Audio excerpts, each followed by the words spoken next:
Welcome to the Accelerating Operational Performance Podcast. I'm Greg Schinkel, President of Unique Training and Development and Frontline Leadership Systems. And our goals in the podcast are always the same. Help you advance in your professional career, do so with less stress, get better results through your team and through some of the projects that you're working on, and just learn from some of the people that we interview to pick up tips that can help you get more out of your life and fulfill your potential. Today I'm excited because I have a guest in studio, Edwin Holder, or Ed Holder. And anyone in the southwestern Ontario area of Canada and the province of Ontario would definitely know the name Ed Holder because he served as mayor of the City of London. But going back, I first got to know Ed through the Rotary Club of London, where we were both members. And at that point, he was president of an insurance brokerage in London, Ontario. So let me properly introduce Ed. I want to make sure that I get the highlights here. Ed Holder is a retired Canadian politician and business leader who served as the 64th mayor of London, Ontario from 2018 to 2022. Before his political career, Holder was a notable figure in the insurance industry. He founded Ontario West Insurance in 1981. He later merged it with Stevenson and Hunt Insurance Brokers and served as their president from 1991 to 2008. In 2008, he decides to take a bit of a turn and get into politics. He successfully ran for office and became the MP, or Member of Parliament, for London West. He held that seat for 7 years and was appointed Minister of State for Science and Technology in 2014 under the Prime Minister Stephen Harper. He then returned to municipal politics, winning London's mayoral election in 2018. Holder announced his retirement from politics in May 2022. He is married to entrepreneur Judith Holder, who owns Razzle Dazzle Cupcakes, among other businesses, Right Send a Basket. He also does his own consulting business, and I'm going to try to get into all that in today's AOP episode. Welcome to the podcast, Ed. Greg, a pleasure. Thank you.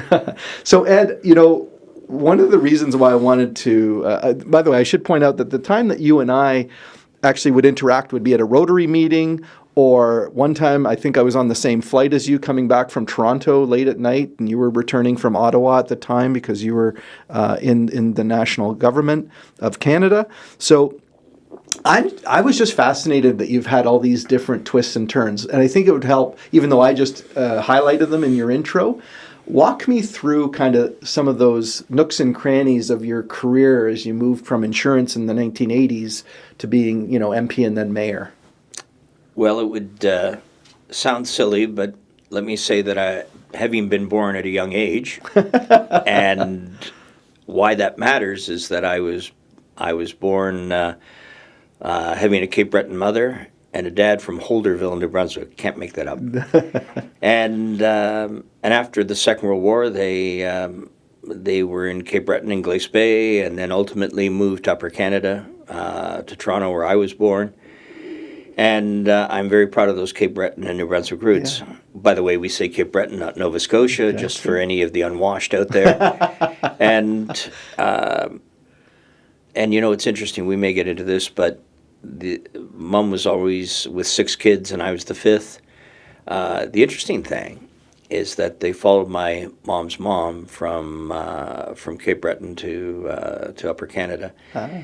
And so in my grandmother's house, which was basically a semi-detached house at the corner of Broadview and Gerrard in Toronto, if anyone knows where that is, my grandparents were in one bedroom, my aunt and uncle and 2 kids were in the second, and our family was in the third. Oh, I'm the 5th kid, and I was born in that bedroom. Wow. So crowded house. Hey, by the way, I just wanted to interject just to say that, we deal with a lot of manufacturing and operations companies, and the saying is that if you can hire a farm kid or someone from the East Coast, you've got somebody who's almost bred to have a good work ethic because things weren't necessarily easy. And I'm not sure if that's why there's a lot of pride in, humble beginnings, and I'm not sure how much that shaped you as you went along. But anyway, so you're born in Toronto. You're the 5th child out of 6. Yep. In a cramped house.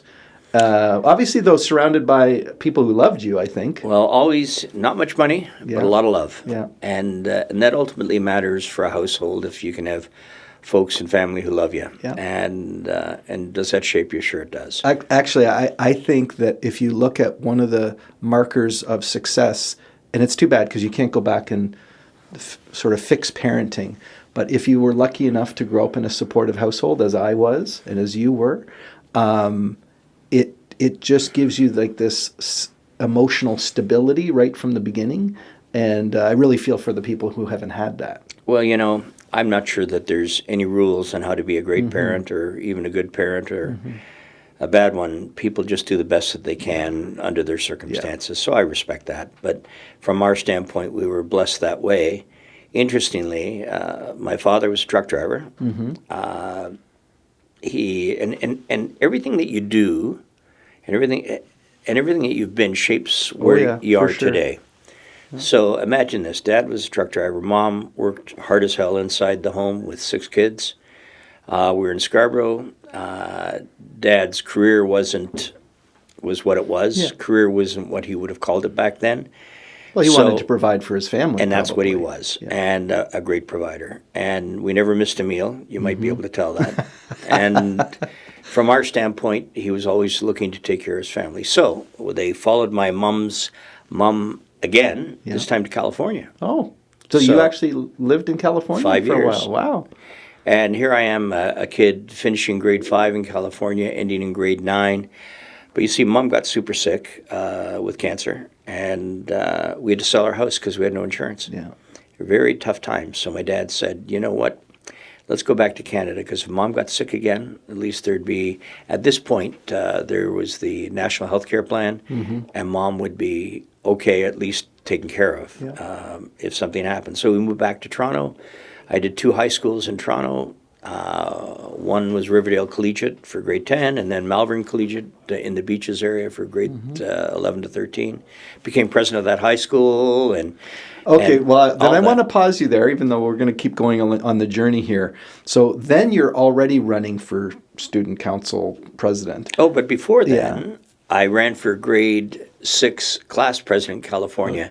And Julie, somebody whooped my ass. So you had electoral defeats, I and you learned from that. Yeah, I already had electoral defeats. But what is it? I mean, I just know you to be very gregarious, outgoing, good networker, very positive person, energizer. Is that like when did that turn on for you as a child, or was that just sort of your innate personality right from the beginning? Well, I mentioned that my mom worked hard as hell inside the home, but she was also a phenomenal volunteer. Oh, okay. So she collected money for the church, our Catholic church. She collected money for the Cancer Society. So she was a canvasser too, like canvasser, door to door. I remember doing some of that when I was younger. Yeah, canvassing. And you know, I'm at my mom's knee, and so she would not rope you in, but she would include you into that. Oh, okay. Yeah. She you were absolutely voluntold. I got it. Well, but of all the kids, I kind of absorbed that more than the others. And then she volunteered for politics, and that was because of her Cape Breton roots. Her father ran for the CCF nomination in Cape Breton Island. CCF ultimately became the NDP. Yeah. But he lost that election for reasons that will remain untold for the moment. Fair enough. Yeah. And she was so bitter at his loss that she became a Liberal. And I was raised a Trudeau Senior Liberal right through to high school. For the audience who doesn't know Ed, he served in the Stephen Harper Conservative government, first as a minority government and then as a majority government, and then as a minister. So this would be a big challenge. It's sort of like I grew up as a long-time conservative member of the Conservative Party. So, yeah. But what's interesting, and I think the audience will pick up on it, is this alchemy of all these ingredients, community service, a little bit of politics interest. They're all starting to form. It's almost like the forming of the earth, and the lava is moving around and everything. And many of these things would inform your career later on, including insurance, like your mom not being insured and having a loss. Hadn't thought of that. Yeah. I hadn't thought of that perspective because it's not that I desired to go into insurance as my career. and it ultimately became my business career, Right. insurance, the insurance industry and small business. But even healthcare. I mean, you're mentioning that you relocated to Canada to get access to the public healthcare system. Right. So unlike some people said, yes, we have to defend public healthcare, your family lived as a benefit of that, which was important. Well, they had a no choice Yeah. option, frankly, because had mom got sick again, my dad didn't know what he would do. Yeah. So he went back actually to the same company as a truck driver that when he had Oh, left. So I think it was 12, 13 years with the company in Toronto, the cement mixing Yeah. company, and then went back for 17 years and retired with them. Isn't that interesting? That goes back to you never burn any bridges because you just never know. So back to just this idea, aside from talking about some politics in the family earlier on, is were you just always generally outgoing? Did you ever switch and turn that on? How did that, even just the desire to be the student council president is not something many people would even crave? Well, it's a fair question. See, my Cape Breton mom always said that community service is the price you pay to live somewhere. And I really absorbed that. So before we moved to California, I was in Cubs. And Cubs. I was a Beaver and a Cub as well. Yeah, well, I was a seconder and then a sixer. Oh, yeah. And here I am, 10 years old. And I knew I was about to become senior sixer. And for some reason, I really wanted it. Yeah. And instead, we moved to California. Oh, okay. So then in California, the next stage is Weeblos. Oh, I didn't know For that. those that might be aware of that. So I joined that, but I never went into full scouting. Yeah. My brother was a scout. My dad was active in their leadership somewhat. Yeah, I also never went to the scouting level. I sort of ended with Cubs. Yeah. But you were already striving at that point. Well, it seems. Yeah. Because it was funny because I'm trying to remember whether I think it was in grade school, excuse me. And we were selling these Margaret's donut boxes. Okay. And turkey raffle tickets for $0.25, and you'd get a little paper coupon Stub, with 10 yeah, attached. yeah. And the way that most kids got rid of them is they said, Mom and Dad, give me $2.50 Yeah, and I'll exactly. turn it in, and that's my contribution. I think I sold 500 tickets. Yeah. And some kids were really annoyed that I got to draw the ticket. Yeah. But anyway, they let me do that. So I was always encouraged, I would say it at a younger age. And funny enough, in California, from an education system standpoint, they really pushed you. So here I am, I come in halfway through grade 5 into California. And of course, you have to join the music group. And the only thing that was left over was the string bass, which is the big tall. The big tall bass. Yeah. Yeah. And so my poor father on Friday nights would come with his sedan, roll down the window. We'd put the bass in, close it with the window down so the neck could hang out. I'd practice the bass fiddle over the weekend, much to the chagrin of my folks, I'm sure, Yeah. certainly my siblings. And then on Monday morning, he'd repeat the same process. Did that for 3 years for me. So could you still strum the bass, do you think? Well, strum is not what you would Okay. use. You either use a bow or you You're pick. plucking, yeah. Yeah, that's what you So do. in my case, my parents thought it would be cool if I learned how to play the accordion, which, of course, at the time was, I would say, somewhat embarrassing. And when I tell the story in our training programs, I'll go, my revenge was they had to attend accordion recitals, which was not probably easy at the time. So now do I wish that I could still play the accordion? Yeah, actually, now it would be kind of cool to be able to bring it out and play it.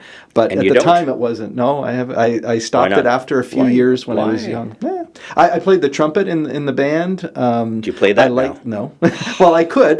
There's a trumpet at my in-laws' place, and I will get it out, and I can play it a little bit. But that's the one thing that I got a guitar and never really sort of followed through to learn the guitar. So I loved doing music when I was younger, and then it's just something I didn't. So let's be continue clear, with. you love owning instruments. That's true. That's it. Well, Ed, I don't know about you, but if you could just buy something and then naturally know how to do it, that would explain all my Home Depot purchases. Perfect. Well, when I was 11 for my birthday, my mom got me an electric guitar. Oh. And had to, because my hands at that time were fairly small. Yeah. And so... Yes, it is hard. People don't realize when you're learning guitar just how tough it is on your fingers sure. initially to get those held down on the frets. Well, she taught me 3 chords, and that's what I know today. There you go. But I'm pretty good now at you can be a campfire. Beatle. I Right? could be, Okay. you know. So let me kind of... But we digress. No, that's okay. That's okay. I knew we would. So you're coming up. Let's go from graduating. So, sorry, where did you go to university? Western. Oh, Western, right Because in that London, was- Ontario. That's and where that- I'm also a graduate from. So you're purple and proud. Yeah. Good for you. So so after high school, because what was interesting, end of grade 12. So I'm really giving you the painful Yeah, background here, but I was accepted at Centennial College to go into business. Okay. So I went to the principal, and I had to tell him because I was high school president, and in those days it was half grade 12 term, half grade 13 term when they had a grade 13. And I had to say to Mr. Hogarth, I said, I'm leaving at the end of grade 12. And he said, why? And I said, well, I've been accepted at Centennial College for business. He said, you're not going? I said, I thought I was. He said, no. If you want to go into business and you're serious, you go to Western. I said, where's that? He said, London. Listen to this. I said, where's that? And he said, you were a Torontonian at that point. Now you're a diehard Londoner. yeah. And he said 2 hours down the road. And he said, they've got a great business school. Funny thing is, I took Biz 20 at Western. Yeah? Didn't like it. Really? Took Ec 20. Absolutely disappointed in my marks. Took philosophy. Yeah. Loved it. Oh. Had a barely passing mark in math in grade 13. Got like an 82. Yeah. That's first when I year. decided I wouldn't be an engineer. Yeah. After grade 13 math. But having said it, did fairly well in some of the esoteric subjects. And so that was my degree, was philosophy. Okay. Did you do Biz 257 as well Yes. at Western? Yeah, that was the requisite for me to get into the HBA program. Is I got an acceptance based on if you get at least an 80 in Biz 257. I really enjoyed that course though as well. Well, I did not, because it's a teamwork thing. Yeah, it is. And if yeah. you have a teamwork project, you presume you've got a team. Yeah. And I recall we had this pretty good idea. If I recall, it was to set up a camera shop at Western because they had nobody doing photography formally for grads and things like that.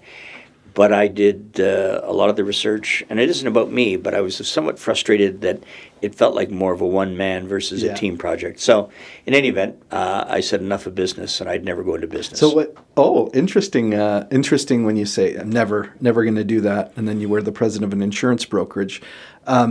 So what did you get your degree in then? Philosophy. Oh, neat. So then I thought, well, what do you do with that? Yeah.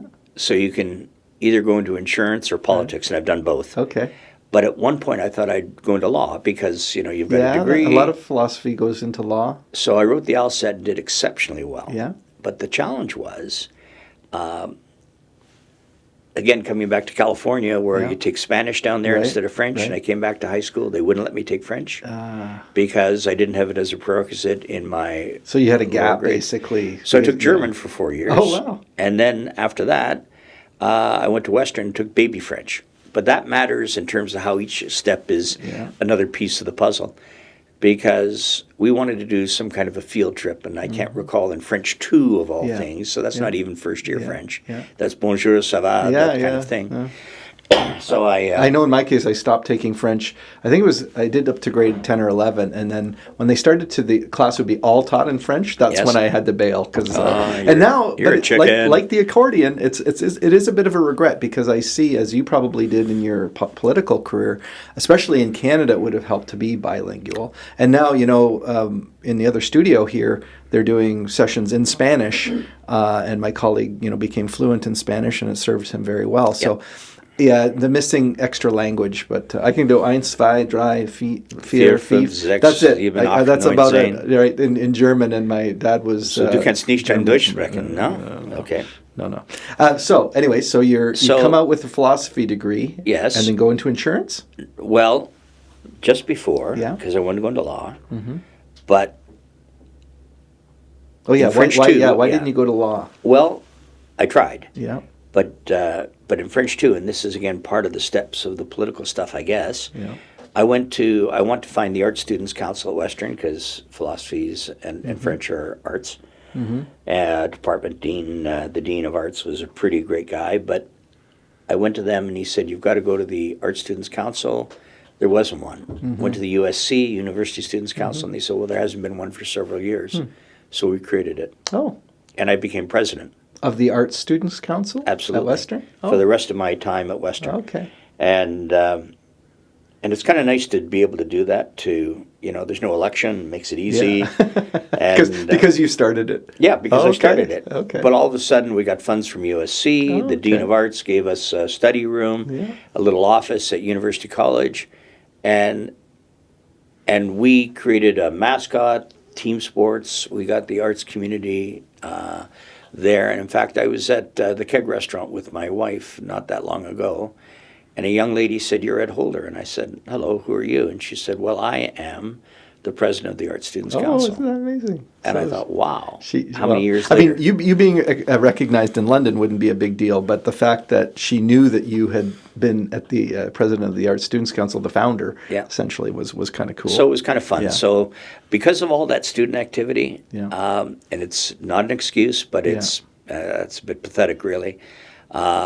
My marks were average, and you couldn't get into law with average marks, even though the LSAT was great. Yeah.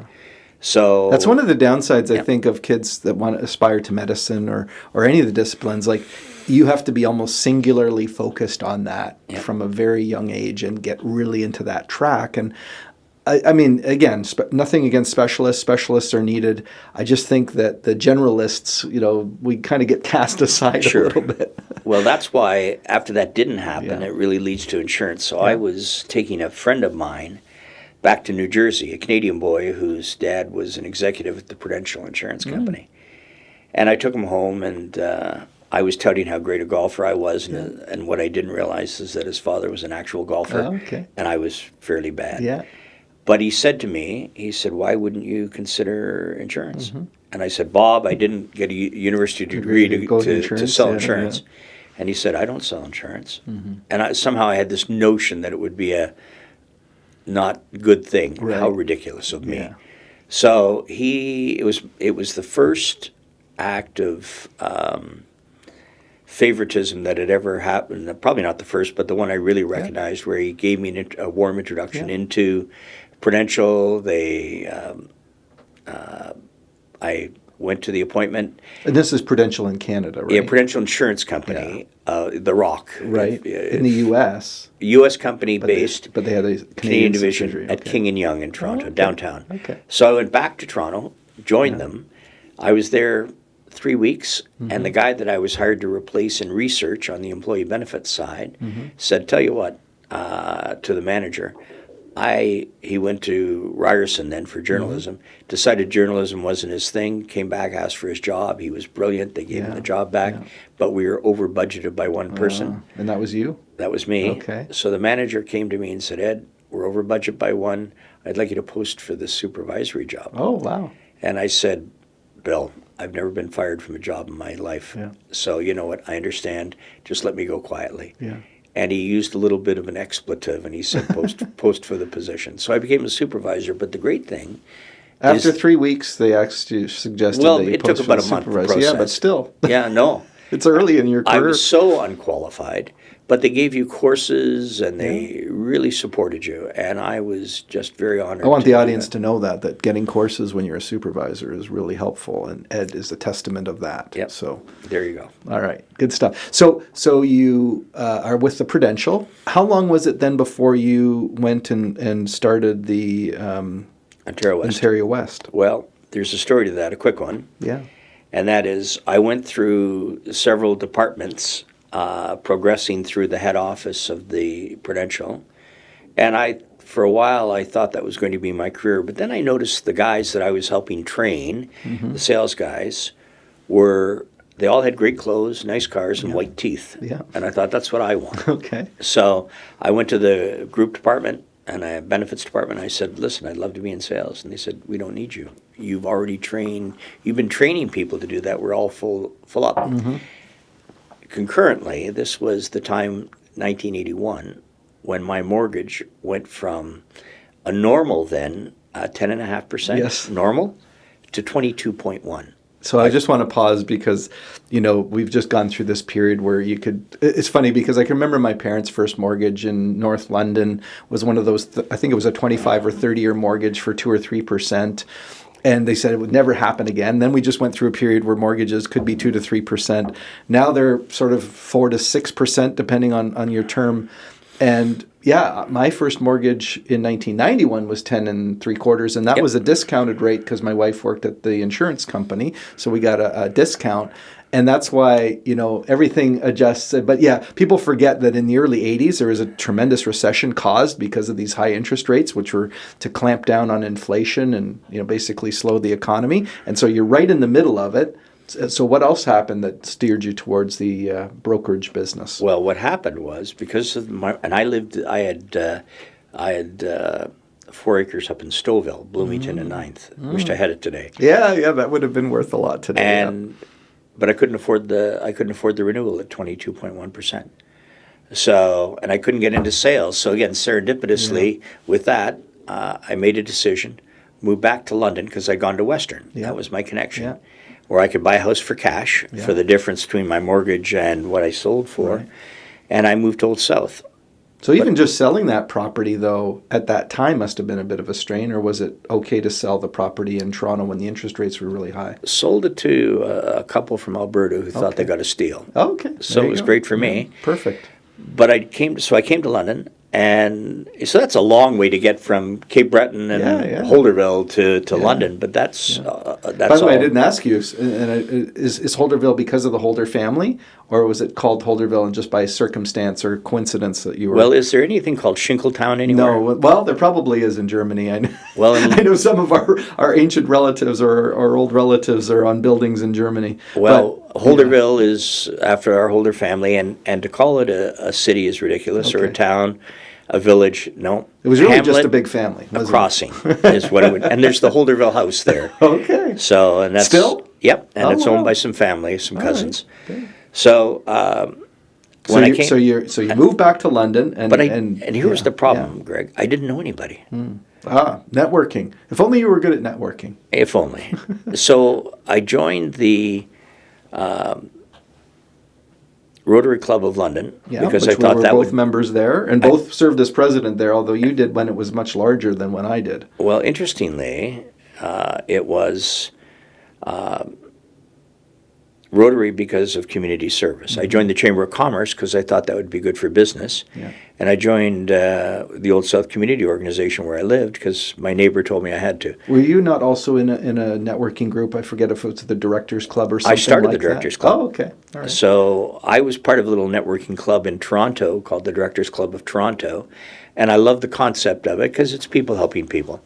So when I came to London, I founded the Directors Club of London, which exists today. Yeah. So from 1981, and my friend Wayne Dunn is running that. And you and Wayne, again, well, we haven't even touched on all the community work, but you and Wayne Dunn were instrumental in working together for the Business Cares food drive, I think, right? Yep. As far as raising for the food bank or getting donations to the food bank.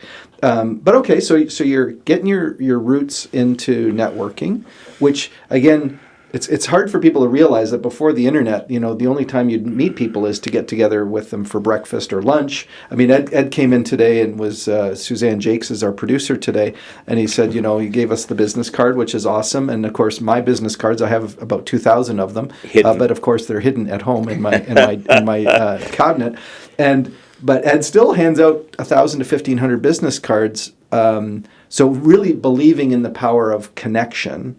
So how does Ontario West get started then? Well, coming to London, I knew employee benefits, so I started Edwin A. Holder and Associates Insurance Agencies Limited. Oh my God, what a mouthful! There we go. That's a long corporate name. Well, I changed it to Ontario West because a great friend of mine, my mentor in Stratford, Jack White, said if you name a name after yourself, and you ever want to sell.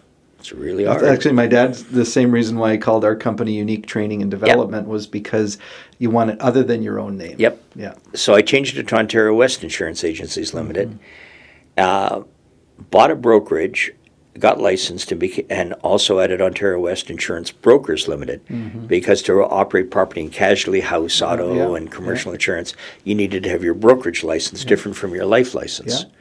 So I had the two agencies. One of my clients was a Telex time-sharing company, Telexperts, and I bought their franchise for London region. Telex. So I can remember my dad using the Telex machine at General Motors when I was at General Motors University in Michigan, and they still had telexes going on. It was about to be phased out. But, well, I can tell you that we also got into telex time sharing and fax time sharing. Yeah, there you go. Fax machines, yeah. I mean, of course, again, it's so hard for people these days with unlimited minutes to remember the days of trying to call on a Sunday and keeping your conversations under 5 minutes, because although it was cheaper on Sundays to dial long distance, I think it was 30 or 40 cents a minute, even back 25 years ago, to call some long distance. So was your first phone one that got installed in your car? I had a bag phone. I came in the bag phone era. Okay. I always thought car phones were cool. Did you actually have a car phone? Oh, yeah, and it was big, and I think it was Motorola, if I'm not mistaken. Mine was like a bag phone through Future Shop at the time, which was bought by Best Buy. But it's like it was a bag phone, and I can't even think. Probably I've had more types of phones than types of cars, although I love buying both. But it's like, so it is amazing. So yeah, you had the car phone, but you're growing this insurance brokerage. What is it that caused, so how many years did you grow that, and then you sold it to Stevenson and Hunt to fold it in, and what was the reasoning for that? Sold Ontario West Brokers first. Mm-hmm. Oh, separately, because it was two separate companies. Because quite frankly, I didn't know enough about property casualty insurance at the time, and we were losing our underwear. Oh, okay. And that wasn't helpful. But a great friend, Bill Boland, he's since passed away, with Marshall Boland Insurance, bought it. And the irony is, where politics comes back into it, we made a deal. And then he comes to me probably 3 weeks before provincial election, and he said, Ed, there's some talk that the NDP might win the election. I said, can't happen, because at this point I'm a conservative, active in the Conservative Party. Yeah. And he said, well, I agree. So this is the Bob Rae wave? Is that what he was saying? It became that. Yeah. But he said, if the NDP win, then I'm going to give you $25,000 less. And I said, well, it's not going to happen. Well, of course, it cost me $25,000 at the time. That's a lot of money. But in 1990, kids, gambling never pays. Gambling never pays. So in 1990, the sure thing doesn't always happen. In 1991, Stevenson Hunt approached me, and they said, we would like to buy your company. And being an arrogant little pup. Now, again, you'd already sold off the Ontario West property and casualty. That's right. But then you still had the employee benefits, basically. A little life insurance. That's where Ed's focus has been, really, is in the employee benefits space, which is really, which is really, again, selling to companies the benefits packages. And I always found that better because it was daytime activity. Yeah. Because when you sell life insurance, which I've done, and it's an honorable thing, but there were a lot of kitchen table sales, and you'd be there up late, and your family becomes parentless, or at least dadless, while you're doing that. So the nice thing about benefits, it was daytime activity. So not knowing how huge Stevenson Hunt was, I cheekily said, no, why don't I just buy Stevenson and Hunt? And but they were like 100 times bigger than me. I had no idea how large they were.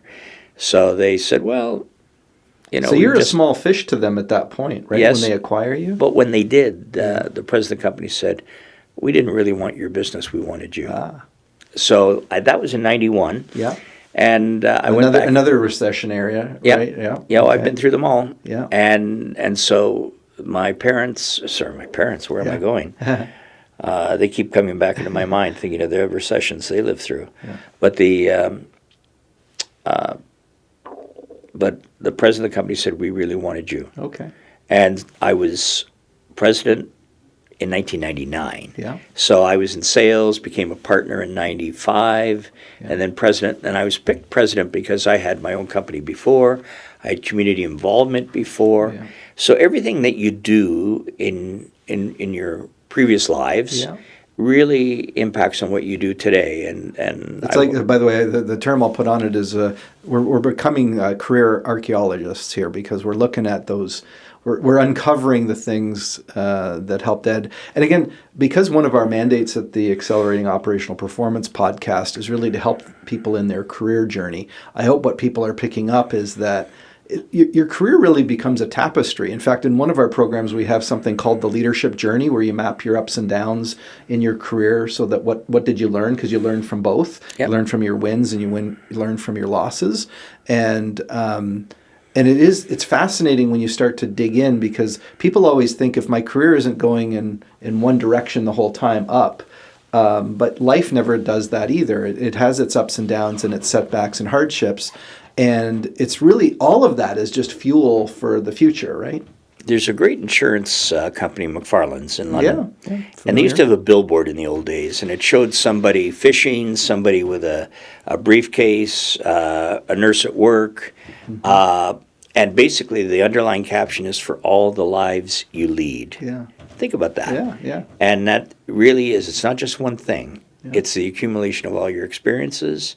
And it's what you said about that tapestry. I think that's well said. Yeah. So Stevenson and Hunt, so how long after you joined them was it before you became president of the company? In 96, but the irony was... So about 5 So years?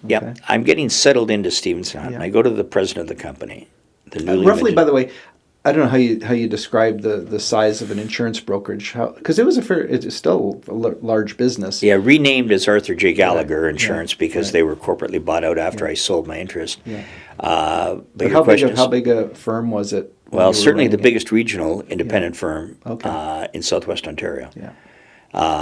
And when they counted their commissions in the millions of dollars, all right. just to give you a perspective. But the number doesn't matter as much as it was massive. Yeah. It was a big business. So I'm there just over a year, and I go to the newly minted president, and I say, I've got good news and bad news. And he said, well, what's the good news? And I said, I really like it here. He said, great, what's the bad news? He said, I said, I'm going to run for federal parliament. This was in 1992, I told him. So he wasn't very excited about that. No.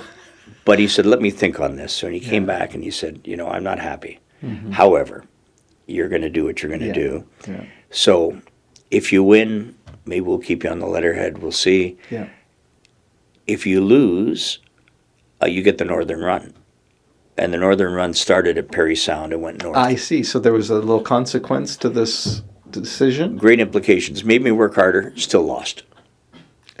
So I got the Northern Run. Oh my, yes. So again, I just think you just won everything, but no, you actually didn't win that election. Nope. And therefore paid the consequence of sort of having the less desirable route to look at. But it actually became the benefit because nobody was doing the Northern Run. Yeah, so and it's like isn't that the story of Bada when he went to Africa and said, or his researchers and said, bad news, no one has any shoes, and he goes, good news, no one has any shoes. Oh, well, 100% right.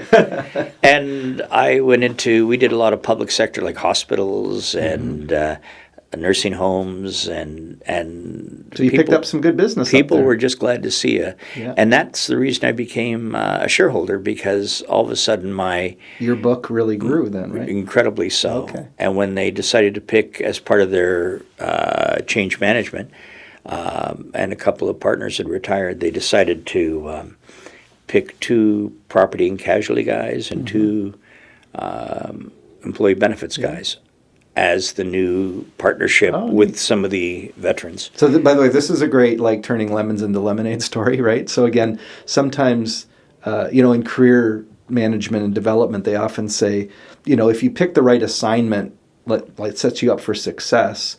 It's just good career management. In other words, you don't really want to, take charge of a sinking ship. But there's an example where Ed's got this adversity, essentially, of being given this territory that had very low expectations and no one else really wanted. Turns it around, makes it into a partnership play, just from being successful at it. So again, I think people try to handicap what's going to happen ahead of time, and you don't always know, but you can always choose to make the most out of whatever it is that you have in front of you. So then with that, Greg, I became a partner in 96 and president in 99. Okay. And again, for the background reasons that we just talked about, that those things just developed. And as president, what was exciting is we went on an acquisition mode. Okay. We tripled the size of our company in the 9 years I was there with my partners and with an incredible team. We had about 40, 45 employees when I became president, ended up with about 150. Okay. So quite exceptional. Sizable office. Because we had great people that worked with us. So now one of the questions that I asked is, one of the questions I gave you in advance was really this. So you decide at some point to exit the business. Was that also coinciding with running again for politics? I was trying to remember like how things transpired. When did you exit Stevenson and Hunt, and was it in conjunction with running and winning in the election? Well, you can't presume you're going to win. No. But on the other hand, the two did go hand in hand. Okay. So here we are, 2008. Yeah. And, you know, one thing in life, whether it's in business, politics, or anything else, you never want to get past your best before date. Trouble is you don't know when that is. Yeah. But I was getting a sense that having spent 33 years in the insurance industry, that I'd had a pretty good run of it. Yeah. And at the same time, politics was always a passion. Yeah. From as a young kid right through to I never lost it. So I went to the partners and I made the decision and I said, I'm going to step away. The election is October 2008. I think I let them know in the early summer. And they were great about it because they wanted to buy my shares and go on from there. Yeah. And they were happy with that as an arrangement. But I was happy as well. And then I had a nomination to win. And I ran against Wayne Gretzky's uncle, who was the prior candidate. Yeah. Oh, I'm gonna, you know what I'm going to do? I'm going to pause the story of the politics because this is a great transition. And what we've got is there's so much gold here with Ed. What I'm going to do is we're going to have a part 2 to our podcast episode. So first of all, let me just wrap this up to say we've been talking with Ed Holder. You can Google Ed Holder and you'll definitely find him on the internet. And in part 2, we're going to really look at this transition into politics, both at the federal level, but also at the municipal level. And then, yeah, he's a consultant as well. And I think what you've probably gotten so far in our interview is just how cool it is, the journey that people go on. And I'm hoping that you'll find this really interesting. And so join us for part 2. Of course, if you need to talk to us about our Frontline Leadership Program or our new Plant Manager Excellence Program, the easiest way is to start a conversation with us at our website at uniquedevelopment.com. Until then, all the best on your leadership journey.